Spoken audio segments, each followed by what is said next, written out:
भगवान कुठं आणि मी क्षयक्षम ज्ञानवाला कुठं, असं काही नियमसारमध्ये पाहिलं ना. हे पंचास्तिकामध्ये काय होतं, शांत ज्ञान आणि अनंत ज्ञान. शांत ज्ञान कशाला म्हटलं, क्षयक्षम ज्ञानाला. अनंत ज्ञान क्षय ज्ञानाला. मग शांत ज्ञान म्हणजे हे सगळं जे आपण बोलतो किंवा जे आपण जाणतो क्षयक्षम ज्ञानाने, मतिशुद्ध ज्ञानाने, ते सगळं नष्ट होणार आहे. आणि त्या नष्ट होणाऱ्या ज्ञानाच्या द्वारे काय काय कार्य करण्याचं विचार करतो. मी अमकं शिक्षण घेईल, मी अमकी डिग्री घेईल. तिथं आपल्याला वाटतं का की मी निर्लज्ज आहे म्हणून, पण भगवंतांची स्तुती करताना म्हणतो निर्लज्ज. हे सगळीकडे वाटलं पाहिजे की क्षय तीर्थंकर केवली जेव्हा होण्याच्या पूर्वी दीक्षा घेतल्यानंतर केवल ज्ञान होईपर्यंत बोलतच नाही. म्हणजे ह्या क्षयक्षम ज्ञानामध्ये, या पूर्ण ज्ञानामध्ये काही बोलण्यासारखं नाहीच. आणि केवल ज्ञान झाल्यावर बोलण्याचा प्रश्नच नाही, दिव्यध्वनीचा. म्हणून कसं आहे की आपल्या स्वरूपाचं भान झाल्यावर त्याला असं काही दाखवा असं वाटत नाही आपली विशेषता. मग तिथं उलट स्वरूपाचं भान झालंय हे सांगितलं. आता 4थ्या श्लोकामध्ये काय सांगतात, वक्तुम गुणान गुणसमुद्र. मग हे गुणसमुद्र म्हणून पहिल्यांदा काय केलं, विशेषण केलं. हे गुणसमुद्र तुमच्या गुणांना सांगण्यासाठी काय आहे की बुद्ध्या म्हणजे बुद्धीने सुरगुरु प्रतिमह अपि. सुरगुरु कोणाला म्हटलं, बृहस्पतीला. मग बृहस्पती समान जरी बुद्धी एखाद्याची असेल तरी सुद्धा तो तुमच्या गुणांच्या समूहाला सांगायला किंवा कथन करायला की जे तुमचे कसे आहेत सगळे गुण शशांक कांतार, म्हणजे चंद्राच्या कांतीप्रमाणे असलेल्या ह्या गुणांच्या समूहाला सांगण्यास, ते म्हणजे आपल्या गुणांना कथन करण्यास किंवा स्तुती करण्यास कह क्षमः, कोण समर्थ आहे. काय म्हटले या ठिकाणी, बुद्धीने तो बृहस्पती जरी असेल, त्याचा समान जरी असेल तरी सुद्धा तो समर्थ आहे का आपल्या गुणांच्या सागराला किंवा समूहाला स्तुती करायला, समर्थ नाही. मग त्याला उदाहरण कोणतं दिलं, कल्पांत काल पवन उद्धत नक्र चक्रम. कल्पांतकालीन पवन म्हणजे काय झाला, वारा. म्हणजे त्याला आपण प्रलय काळचा वारा असं म्हणतो. आणि तो जर आला तर तो सुटल्यानंतर त्यामध्ये काय होतं, सागर सगळा इकडचा इकडं असा उलटा पुलटा होतो. आणि मग त्यावेळेस त्यातले सगळे मगर मच्छ वगैरे जे प्राणी आहेत तर त्यांचा समूह, चक्र म्हणजे समूह, नक्र म्हणजेच त्या जलचर प्राण्यांचा समूह, मगर सुसर वगैरे जे आहेत ते काय झाले, उद्धत म्हणजे खवळलेत. मग ते सागराचं पाणीच असं खवळले म्हणजे काय झालेलं, क्षुब्ध झाले म्हटल्यावर त्यातले प्राणी पण क्षुब्ध होतात. अशा सागराला त्या कल्पांतकालच्या वायूच्या वेळेस तरी म्हणजेच तरण्यासाठी भुजाभ्या म्हणजे 2 बाहूच्या द्वारे, को म्हणजे कोण असा, अलम म्हणजे समर्थ आहे, अमुनिती म्हणजे त्या सागराला तरण्यास कोण समर्थ आहे. म्हणजे उदाहरण कशाचं घेतलं, खवळलेल्या समुद्राचं उदाहरण घेतलं. अशा त्या खवळलेल्या समुद्रामध्ये जे प्राणी आहेत ते आधीच काय झालेत, क्षुब्ध झालेत. आणि मग ह्यात जर उतरला कोणी, तो म्हणजे बुडी घेतली कुणी, तर आपल्या 2 भुजीच्या द्वारे त्या अशा समुद्राला, खवळलेल्या समुद्रात, परत त्यामध्ये असलेल्या मगर माशांचा समूह, तर त्यांना तोंड द्यायला कोण असा समर्थ, कोण असा तरण्यासाठी त्यात समर्थ होऊ शकेल, अर्थात नाही. काकू अलंकार केला. मग तसं आपण एवढे महान आहात, गुणाचे सागर आहात, आणि तुमच्या गुणांची स्तुती करायला की जे चंद्रमासारखे उज्ज्वल आहे अशा गुणांची स्तुती करायला बृहस्पती समान असलेल्या बुद्धीने सुद्धा कोण समर्थ असेल, अर्थात नाही.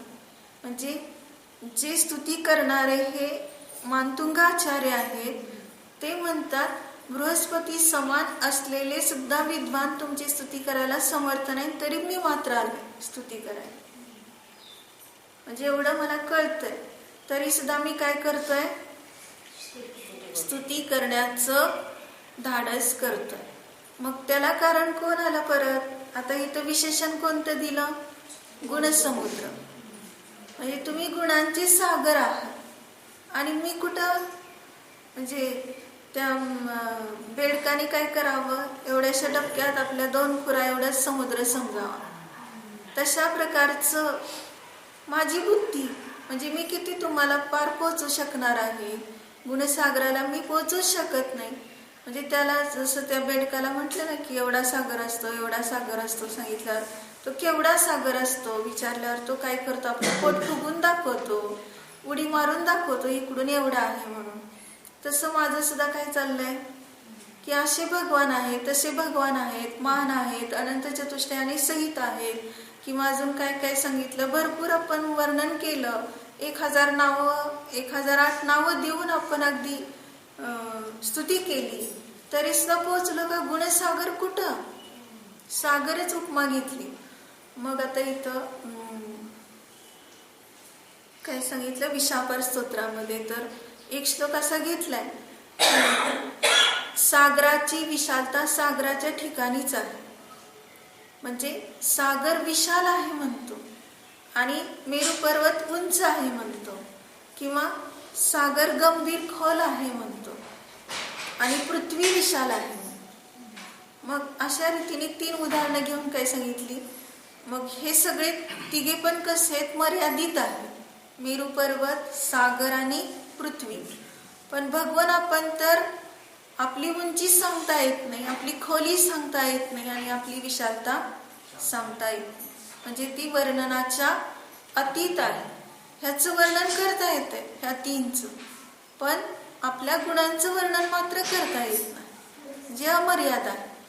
का अमर्याद सांगितलं? 3ऱ्या श्लोकातच सांगितलं होतं ना. अमर्याद सांगण्याचं कारण काय?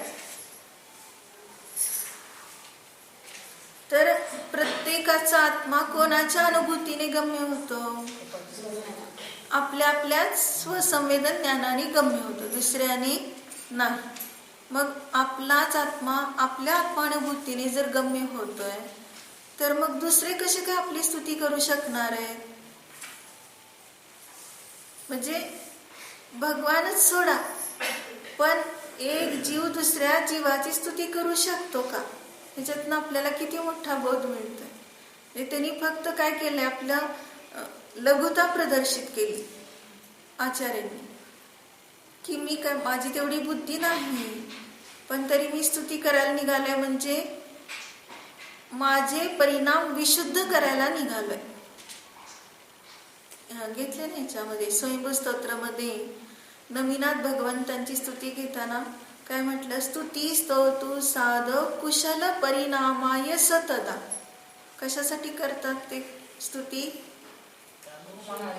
स्तुती करणाऱ्या स्तोत्याच्या कुशल परिणामासाठी आहे. म्हणजे आपले परिणाम चांगले राहावेत म्हणून फक्त काय केलंय, भगवंतांना एक विषय पकडलाय, आणि त्यांचा विषय पकडून बोला वाटतंय ना, तर वीतरागच बोले. मग ते स्तुती रूपात गुंफलं गेलं, स्तोत्र तयार झालं, किंवा भक्ती तयार झाली. परंतु वास्तविक पाहता हे तुम्हाला काही पोहोचलेलं नाही. काय सांगायचं इथं, हे सगळं मलाच काय झालेलं आहे, उपयोगी पडले. जेवढी मी स्तुती करतो ते माझ्याच आत्म्याचा बहुमान होऊन जातो. आत्मानुभूतीसाठी मी काय होतो, तत्पर होतो. जेवढं मी पूजा करतो, स्वाध्याय करतो, तप करतो, तेवढं सगळं कोणासाठी उपयोगी पडतंय? स्वतःसाठी, दुसऱ्यासाठी काहीच नाही. म्हणून जेव्हा आपल्याला मी भगवंतांचं एवढं पूजा स्तुती केली असं जर विचार आला, तर मात्र मग तिथं ओझं वाटेल. पण भगवान न्यायिकच आहे, भगवंतांना काहीच वाटत नाही. स्तुती केली तरी काही वाटत नाही, आणि निंदा केली तरी काही वाटत नाही, किंवा काहीच नाही केलं तरी काही वाटत. तसं आपलं सुद्धा स्वरूप आहे. आपल्याला सुद्धा कोणी चांगलं बोलू देत, न बोलू देत, किंवा काहीच न बोलू देत, म्हणजे वाईट बोलू देत किंवा चांगलं बोलू देत किंवा काहीच न बोलू देत, तरी सुद्धा भगवंतासारखा मी सुद्धा काय आहे, न्यायिक आहे, असं आपण सहज समजून घेणं आवश्यक आहे. त्यासाठी एक उदाहरण खूप सुंदर आहे. वचनगुप्तीचं उदाहरण ऐकायचं, लक्ष देऊन. आता वचनगुप्तीचं उदाहरण कसं आहे की जेव्हा ते चेलना पडघाण विधी करत होती आणि ती प्रत्येकाला 3 बोटं करत होती. जे मुनी वनातून आले होते चर्येला त्या प्रत्येकाला 3 बोटं करून काय सांगत होती, 3 गुप्तेची धारक, म्हणजे ती नुसतं बोटच 3 करत नव्हती, तर काय म्हणत होती, अत्र अत्र तिष्ठ 3 गुप्तीचे धारक मुनिराज, अत्र अत्र तिष्ठ तिष्ठ, असं 3 गुप्तीचे धारक असं ती म्हणत होती. त्यामुळे त्या मुनींना कसं झालं, ते एक मुनी आले पहिल्यांदा 1 बोट करून निघून गेले, म्हणजे मला एकच गुप्ती आहे सांगितलं. मग परत म्हणजे कशासाठी केलं, काही तिला आहार द्यायचा नव्हता असं नाही, पण इथं काय आहे हे त्यांनी अवधी ज्ञानाने जाणावं. 3 गुप्ती असतील तर ते अवधी ज्ञानी निश्चित आहेत, मनपरिज्ञानी आहेत. मग त्यांनी निश्चित जाणून अशुद्ध काय आहे ते समजून निघून जावं. कारण का तर श्रेणिकाने हे परीक्षा घ्यायचं ठरवलंय आणि त्यात परत जैन धर्माचा ऱ्हास होऊ नये, हे प्रभावना व्हावी, ह्या दृष्टीने तिने तसं केलंय. मग परत दुसरे मुनी आले, त्रिगुप्तीचे धारक, अत्र अत्र तिष्ठ तिष्ठ. परत त्या मुनींना वाटलं आपण नाही जाऊ शकत, 3 गुप्तीचे धारक आपण नाही, त्यांनी 2 बोटं केली, निघून गेले. आणि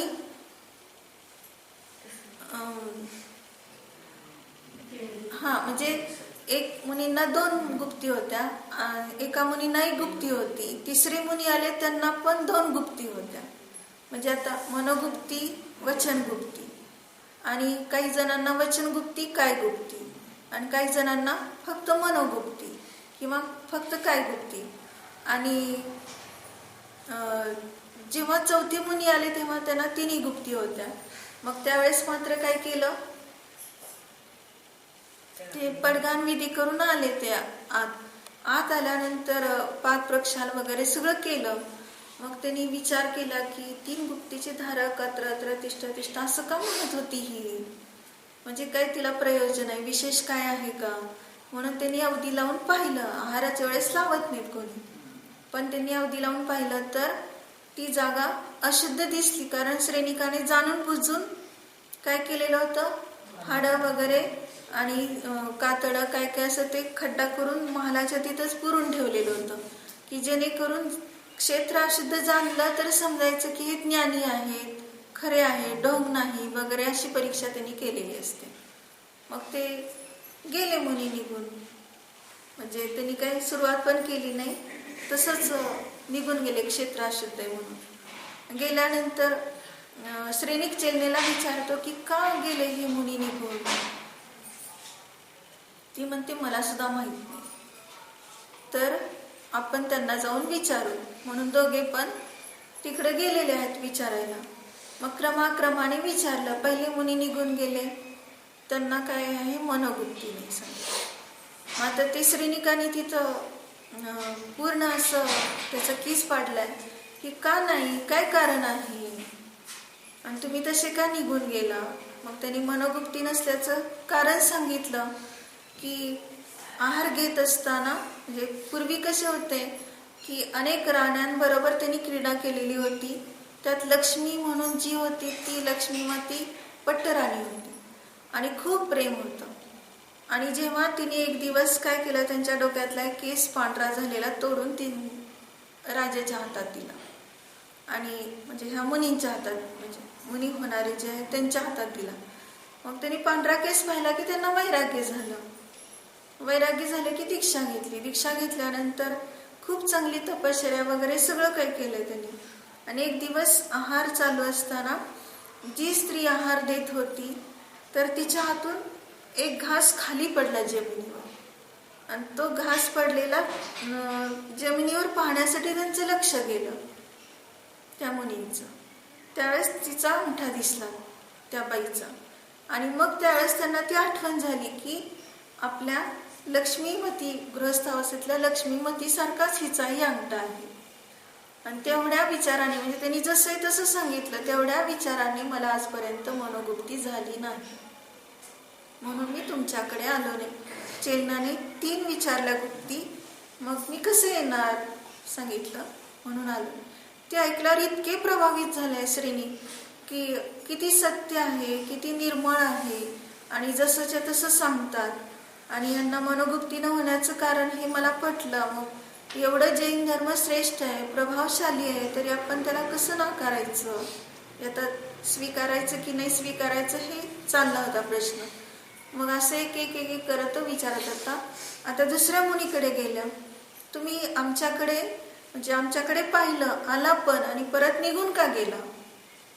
मला वचनगुप्ती नव्हती म्हणून सांगितलं. मग काय कारण त्याचं कारण त्यांनी मग सांगितलं. वचनगुप्ती न होण्याचं कारण आता ऐकण्यासारखं आहे. मग त्यांनी काय सांगितलं की मी ज्यावेळेस विहार करत एका शहराच्या वनाच्या म्हणजे किल्ल्याच्या बाजूला एक वन होतं, त्या वनामध्ये येऊन थांबलो होतो आणि माझी आपली साधना चालली होती व्यवस्थित. पण घटना काय घडली इकडं, एका राजा म्हणजे खूप कट्टर जैन धर्मी राजा आहे आणि त्याची एक मुलगी खूप सुंदर आहे आणि त्या मुलीची मागणी दुसऱ्या राजाने केलेली असते आणि तो जैन धर्मी नाही म्हणून त्याला देण्याचा नकार दिलेला असतो. मग ते नकार दिल्यामुळं तिथं युद्धाला सुरुवात झाली. मग दोघांच्या मध्ये असं युद्ध सुरू झालंय तर चंडप्रद्योत ते दुसऱ्या राजाचं नाव आहे. मग त्यावेळेस तो खूप बलवान आहे, अनेक राजाला त्याने पराजित केलंय आणि ह्याच्याशी आता युद्ध करताना बरेच दिवस झाले. तो चंडप्रद्योत पण पराजित होत नव्हता आणि तो पण पराजित होत नव्हता, म्हणजे ते मुलीचे वडील राजा. मग त्यावेळेस वसुकांता काहीतरी त्या मुलीचं नाव होतं, तिचे वडील पराजित होत नव्हते, पण शंका येत होती की आपण कदाचित पराजित होणार आणि सगळा ऱ्हास होणार. म्हणून त्यांनी काय केलं, तिथंच किल्ल्याजवळच ते वनात ते मुनी आलेले समजले की तिथं गेला तो. आणि गेल्यानंतर सगळे लोक पण बरोबर होते आणि ते म्हणाले की शत्रूकडून ह्यांना अभय होईल असा आशीर्वाद द्या किंवा अभयदान द्या. शत्रूकडून ह्यांना अभयदान द्या असं फक्त ते वाक्य बोलले. पण ते मुनी काय म्हणाले, मी तर गप्प बसलो, कुठलंही वचन बोललो नाही किंवा कुठलंही उत्तर दिलं नाही. परंतु काय झालं की त्याच वेळेस सगळे आतुर होऊन पाहत होते मुनींच्याकडे की मुनी म्हणतील हा तुमचा जय होणार वगैरे. पण मुनी काय म्हटलेच नाही. पण तिथं जी वनाची देवता असते ती देवी काय म्हणाली की राजा तुझाच जय होणार आहे, तू काही चिंता करू नकोस, सगळं काही व्यवस्थित होणार आहे. ते ऐकलं राजा इतका खुश झाला आणि सगळे आपल्या नगरात जाऊन तोरण पताका वगैरे सगळ्या गुढ्या तोरणं ते म्हणतात ते सगळं खूप अगदी इतकं आनंदाने त्यांनी सगळं आपला जय झाल्यासारखं साजरं केलं ते.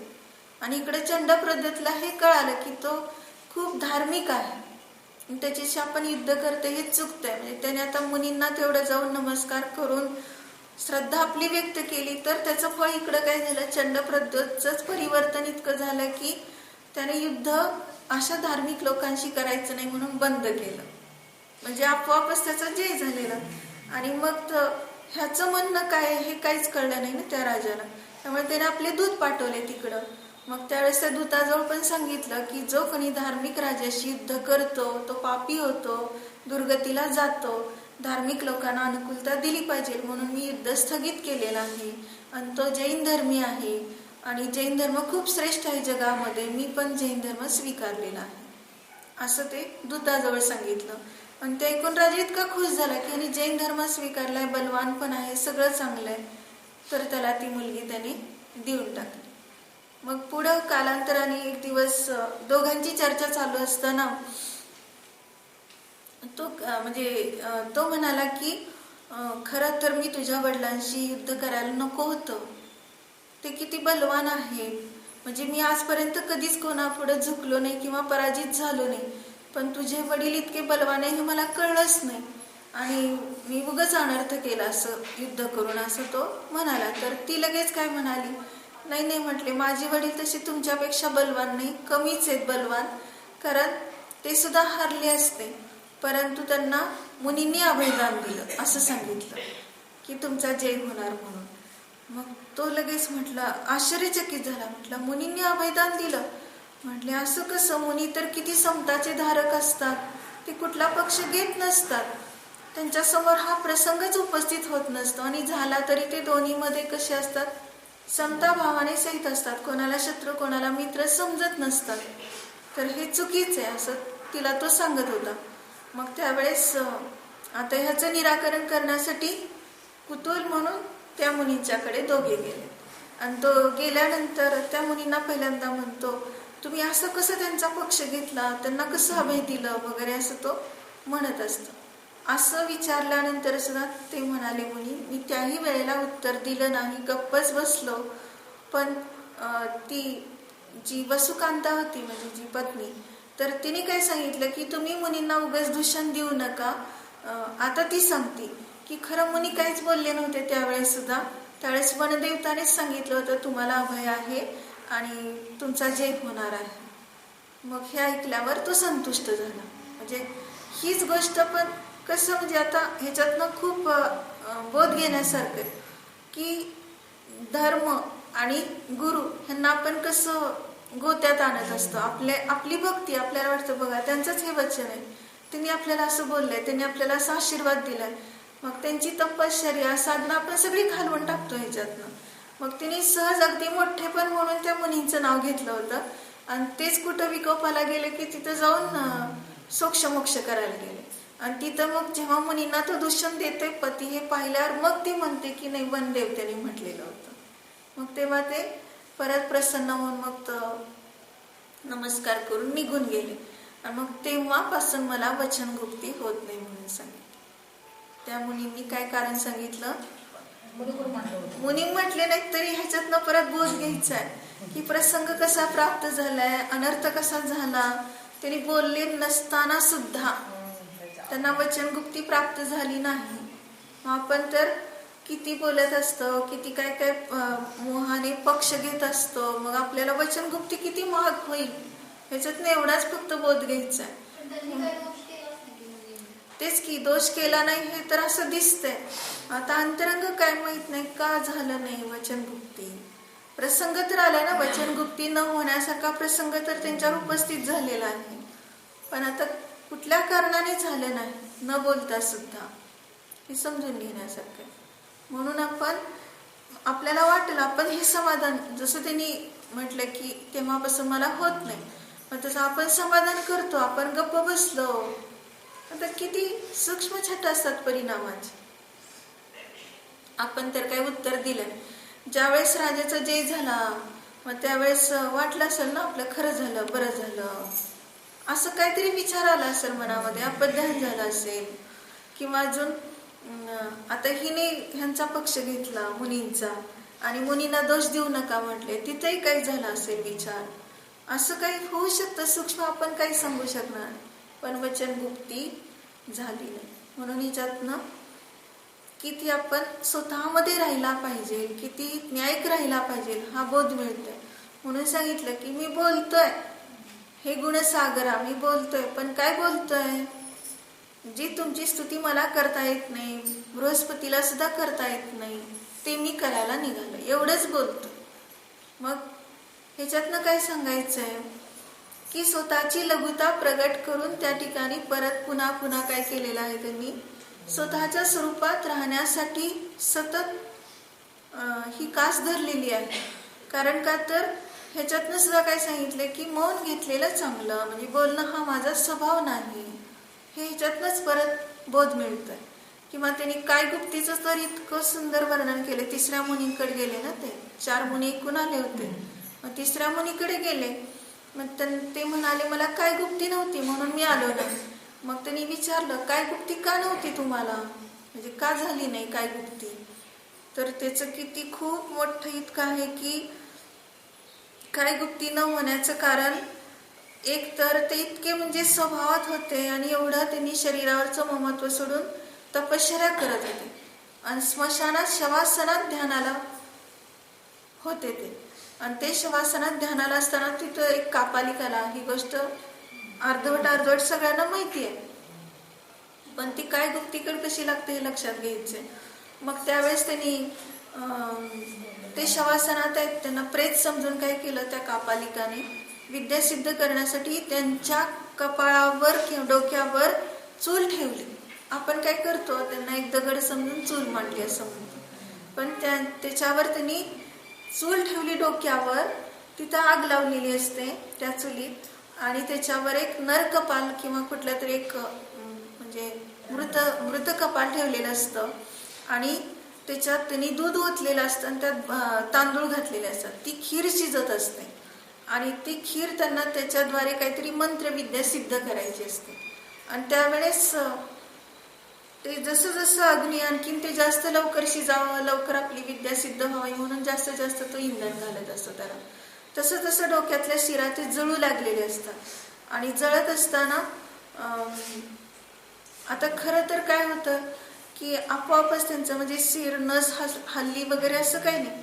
तो कापालिक तिथं लक्ष देऊनच आहे, त्यामुळे ते विझू नये आग म्हणून पुन्हा पुन्हा तो काय करतो, त्या कपालाला आणखीन जास्त जोर देऊन दाबून दाबून तिथं ते, कारण इतकं शिजत असताना रस शिजत असताना ते कपाल हलत असतं आणि हलतंय म्हटल्यावर तो दाबून धरत असतो असं त्याच्यावर आणखीन जास्त आग लावत असतो. मग ते अजून जास्त हलायला लागलं आणि थोडासा हात सोडला की ते आपोआपच काय झालं, पडलं ते भांड. आणि पडल्यानंतर ते दूध सांडलं, खीर सांडली, माती सगळं हे झालं आणि आग पण विझली आणि हा कापालिक घाबरून निघून गेला की हे मंत्र बहुतेक दुसरं काहीतरी विरुद्ध सिद्ध झाल्यानंतर आपल्यावर कोप करतंय असा विचार करून तो पळून गेला तिथनं. पण आता रात्री ही सगळी घटना आणि रात्रभर असंच राहिलेलं. मग कोणीतरी पाहिलेलं असतं सकाळ झाल्यानंतर आणि ते ह्या शेठजींना सांगितलेलं असतं. मग शेठजींनी पटकन त्यांना आपल्या घरी नेलेलं असतं. मुनी असं कसं केलं, कोणी उपसर्ग केला वगैरे असं समजून घरी नेलेलं असतं. मग त्यावेळेस हे कसं बरं होईल, मस्तकाच्या सगळ्या शिरा जळलेल्या वगैरे, त्यांनी वैद्यांना विचारलेलं असतं. वैद्य म्हणतात ह्याला फक्त लक्षापाक तेल पाहिजे, ह्याशिवाय दुसरं काही उपाय नाही त्याला. मग त्यात ही गोष्ट येते परत तुकारीची, कारण तुकारीकडनं तो आणत असतो आणि ती घागर एवढी मोठ्या घागरी असतात त्यांनी तेलाच्या तयार केलेल्या.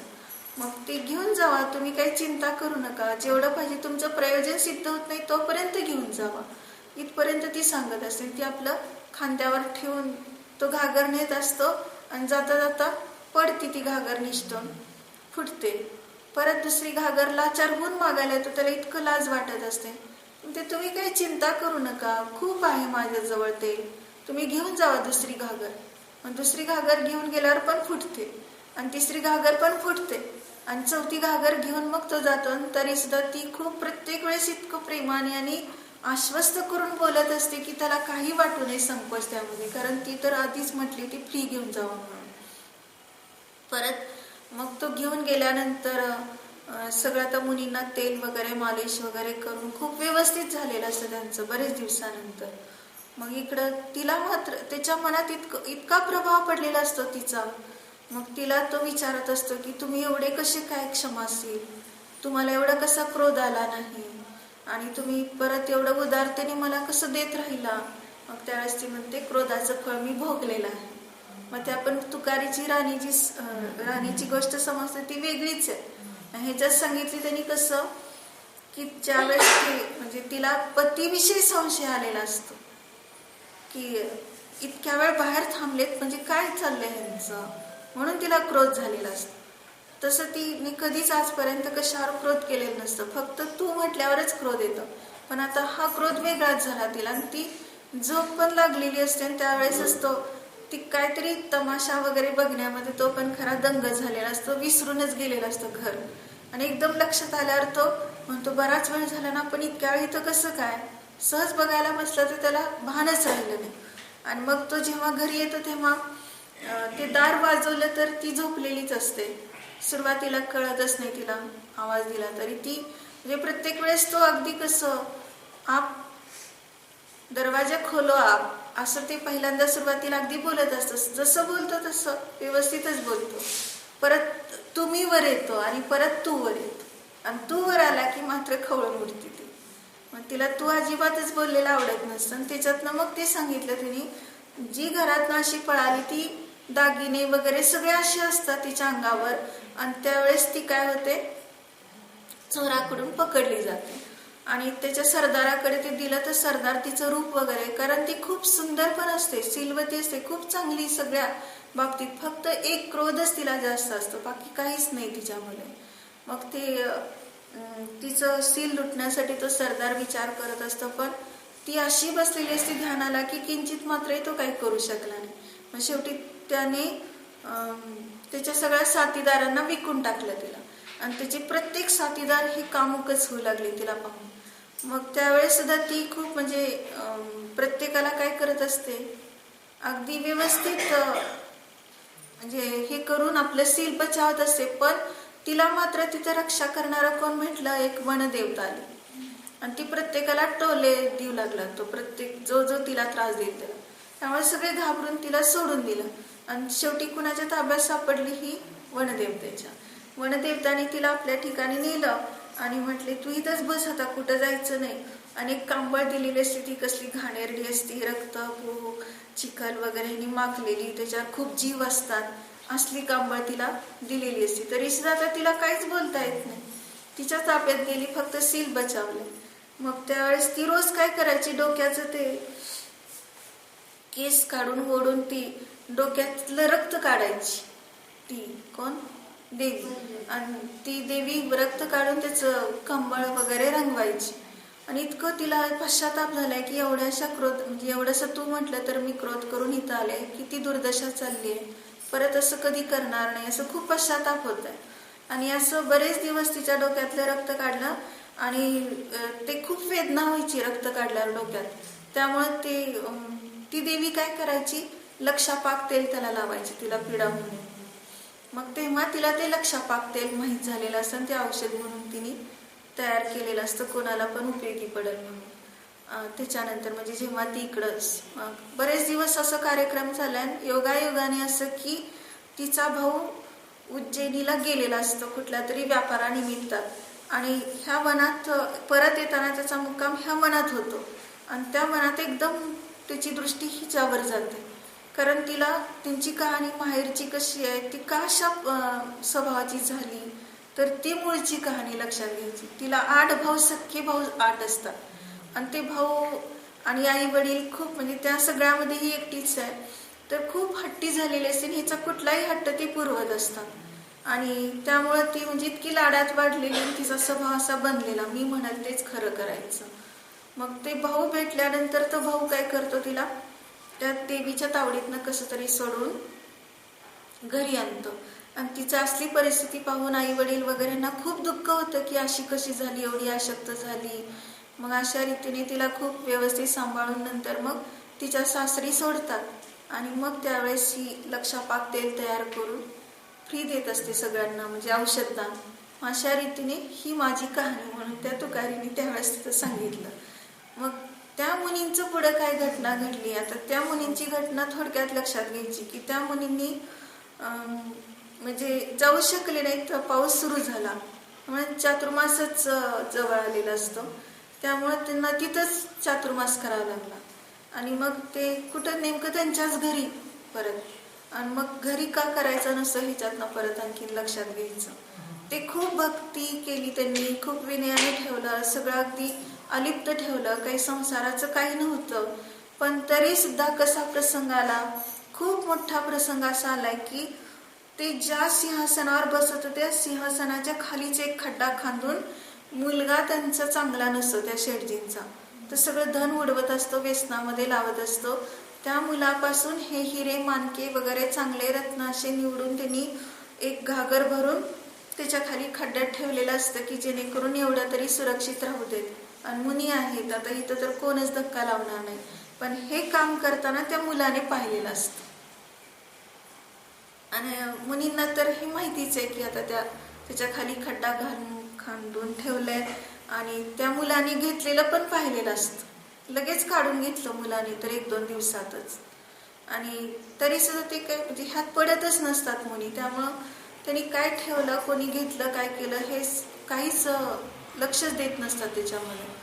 पण चातुर्मास संपल्यानंतर ते मुनी निघून गेले, आणि निघून गेल्यावर ह्यांनी खड्डा खोदून पाहिलं तर तिथं तो हंडा. म्हटले मुनीशिवाय तर दुसरं कोणच नव्हतं राहत, कोणच येत नव्हतं. मग गेलं कुठं? यांनीच नेलं असतं. म्हणजे इतकं त्यांच्या मनात म्हणजे धनाच्या लोभाने किती असत विचार झाले. मग ते पुढे सर्वांना माहिती, त्यांनी गोष्ट सांगायची, परत ह्यांनी एक सांगायची मुनींनी. म्हणजे तेच मुनी हे म्हणजे ज्यांना काय गुप्ती झाली नाही ते. मग ते असे किती गोष्टी संपादन केल्या तरी सुद्धा त्यांनी मनावर घेतले नाही की हेच मुनी चोर आहेत, असं शेवटपर्यंत त्यांचा आरोप होता त्या कथेतून. आणि मग तो मुलगा ऐकायला होता त्यांचा तिथं. मग त्या मुलाला वाटलं की आपले वडील चक्क आरोप करतायत धनाच्या लोभाने त्यांच्यावर, स्वतः घेतले हे त्याला माहिती आहे. त्यामुळं त्याला ते सहन झालं नाही. खूप गोष्टी झाल्यानंतर शेवटी त्यांनी ते धनाचा हांडा त्यांच्या समोर आणून ठेवला आणि म्हटलं हे हांडा मीच घेतलाय, मुनींना चक्क तुम्ही चोर बनवताय.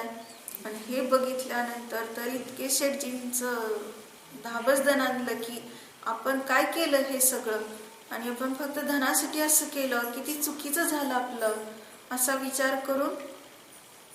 आणि तो मुलगा तर म्हणतो मला तर आता धन पण नको, काय नको, तुमच्या आधी मी दीक्षा घेणार आहे, हे सगळं पाहून तुमचं वैराग्य झालंय मला म्हणून. आणि त्यांनी दीक्षा घेतली, वडिलांनी पण दीक्षा घेतली. आणि त्यात परत महत्वाचं, त्या दोघांना 3 गुप्ती झालेल्या आहे मुनी झाल्यानंतर. 3 गुप्तीचे धारक ते दोघे झाले.